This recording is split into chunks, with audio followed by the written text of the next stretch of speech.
Welcome to Recovery His Way. I'm Tom Reynolds, director of His Way, and I'm here today with Jon Brown, who's a resident, just completed 30 days in our program, and I thought would have some really great things to share with us about his journey and his experience. So, Jon, thank you for coming and joining us today. You're welcome. Jon, one of the things, I've known you for a long time. You've been around this program for a long time, kind of known it pretty much since its inception. I'd like you to share maybe a little bit with our audience what your journey has been, what's brought you to His Way, what's kind of been the Jon Brown journey up to this point. The Jon Brown journey.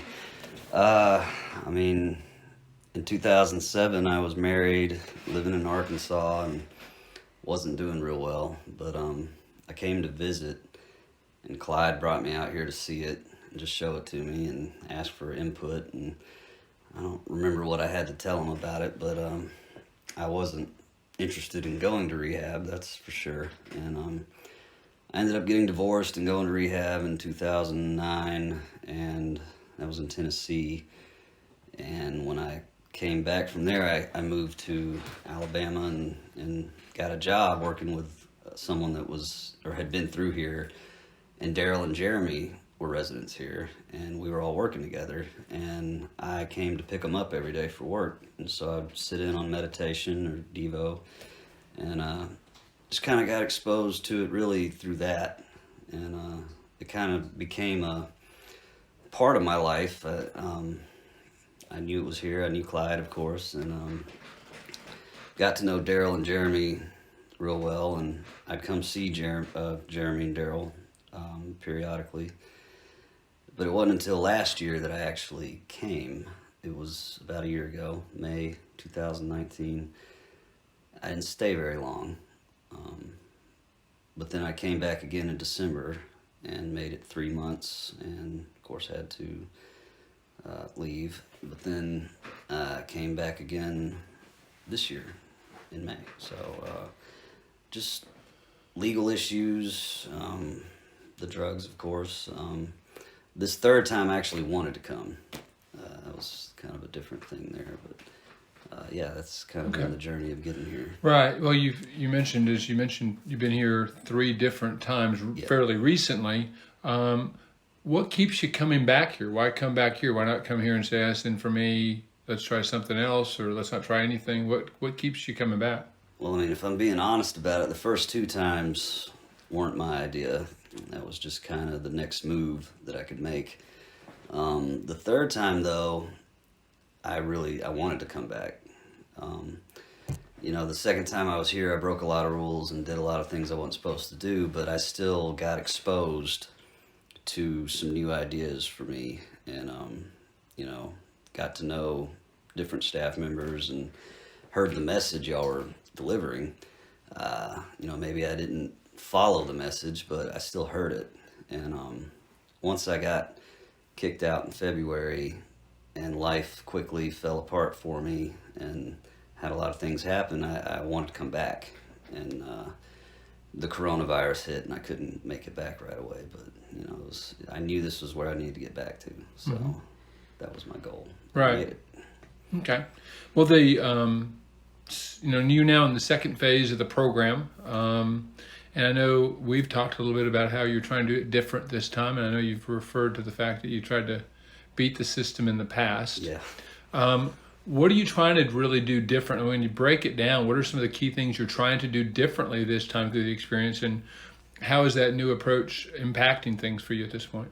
Well, I think my last time here created a lot of opportunities for me to reflect on and learn from. And, breaking the rules, trying to beat the system, trying to sneak around, trying to fall in with the wrong crowd, it's a lot of work. It's a lot of effort. And, when you're putting so much time and effort into trying to do bad, you're not going to get anything good out of it. And ultimately it blew up in my face. And I don't really want to repeat any of those mistakes again. I want to do pretty much everything different, approach it with a whole new attitude. Instead of trying to do the bare minimum, I want to do the most good that I can do. Try to do more better. I have a counselor that I meet with, but then I decided, well, that's not, the most I could get out of this. So I'm meeting with you, I'm meeting with Jim, and just trying to gain all the knowledge and experience that I can to change my life. Right. Because if I do what I did last time, I'm going to probably get what I got last time. So I got to do something different to get something different. And that's Right. how I feel about it. I know you mentioned adding things, trying to do the most. And of course, everybody who goes through the program has a counselor, and you have the typical classes that we all do and the typical work that we all have. But you're trying to add some things with some other meetings and stuff. What's the difference in some of the other meetings that you're doing? What's the focus of those versus, say, the original, kind of your initial counselor type of thing? What are you trying to accomplish in those other meetings? Well, it's almost like, we talk about in class, the four gospels are all written by different people and they give a different perspective on things. Each person that I meet with brings a different take on things, a different opinion, a different guidance system, whatever it may be. And so I try to just get what I can from that individual, because they're all people, you, Jim, Don, you're all guys that I look up to. And you've all got something I like and feel like I can benefit from. So I just, whatever it is we're talking about or studying, I'm hanging on every word, just about trying to get whatever I can out of it. Right. And it's not limited to that. I mean, I spend a lot of time talking to Jackie or Daryl or Jeremy, and just, you guys have something to offer, so I'm listening. Right. I know, there's a strong fellowship between the residents here too, in which, there's a lot of time spent interacting with them. What do you find you gain from, you mentioned staff members and counselors and stuff like that. What do you gain from interacting with the residents themselves, roommates, the other guys here, that type of thing? Well, it's a brotherhood. It's a fraternity of sort. I don't think I could make it through this without that. We're kind of in it together, so to speak. And like the last time I was here, I was in it together with other guys that weren't trying to do that good. So we were not doing well together. Mm-hmm. Now, this time around, there's a good vibe going on here right now. So it's not like there's a lot of negativity to pull from, but I'm just trying to stay with a positive group and to have positive things come out of it. And we lift each other up and build each other up. There's a Bible study that we do on Monday nights, and we're trying to band together in that sense. We want to change and grow ourselves mm-hmm. in a better direction. So, okay, good, thank you. As you think about this program for others who are struggling with substance abuse, would you recommend them to come to this program? And I know you've been to some others, so what would you recommend about this experience, say, from others that you've experienced in some ways? Well, it's not to say anything bad about anywhere else I've been, but right. There's just a different perspective that's brought here. Doug has a really great take on it that I like, that I'm no longer looking and thinking of myself as a junkie, because I absolutely was a junkie, but now I'm looking at myself as a child of God and someone that is moving in a different direction. So I no longer have to put that label on myself. I've got a new label, mm-hmm. and I'm pulling from new information instead of being stuck in the I'm sick.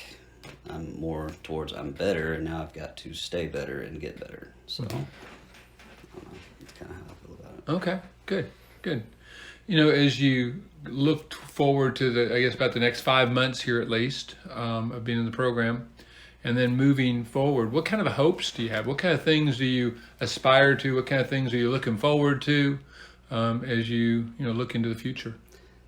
Well, I hope to achieve some kind of success in a career or work field. I've had some in the past, but the last 2 years I haven't done much work, so to speak, so I'm hoping to get on some ground with that. And I'd love to help other guys that are trying to recover from substance abuse and addiction, try to reach out and help them in some way. Those are some of my hopes.